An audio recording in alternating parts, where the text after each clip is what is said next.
on motion 20261 in the name of Lewis MacDonald on sustainable development goals in Scotland on target for 2030.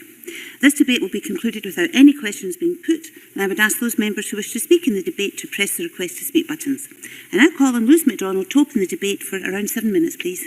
Thank you very much. I am delighted to move this motion, and I am grateful to all those members who have signed it and to the many organisations which have come forward with briefings to support this debate, some of which are represented in the gallery today.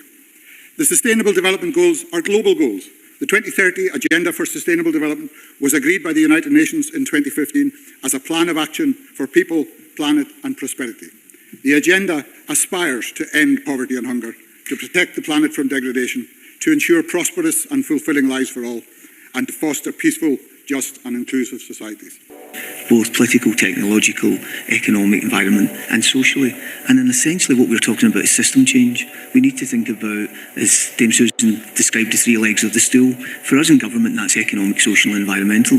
And that any change that we have can be driven across those 3 pillars. I wanted to say a little bit about the approach to government in Scotland, which links to the SDGs and is rooted in a framework based on a national performance framework, which essentially is an outcomes-based framework. It was introduced in Scotland in 2007, and essentially it recognises that to achieve outcomes, you have to drive the whole system. So the 11 outcomes that are there are linked to the SDGs. So if you like, it reflects Scotland's national plan to achieve the SDGs. It has a purpose.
Does the Cabinet Secretary agree with me that it is the younger generations who are going to suffer most from the effects of climate change, particularly if we allow our planet to continue to be harmed in the way it has been? Therefore, can the Minister tell me what more schools can do to educate young people about the importance of protecting our delicately balanced natural environment?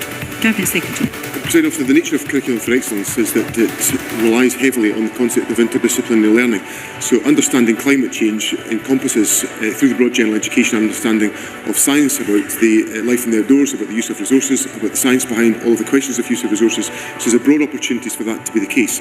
This morning I launched the Learning for Sustainability Action Plan, which reinforces many of these concepts, and I was delighted by the cross-sectoral endorsement that we've had for this work, and it provides a great opportunity for schools to take forward the vital work that eco-schools have taken forward throughout many schools in Scotland, which creates the very clear aspirations within young people in our society for urgent action to tackle climate change, which this government is determined to do.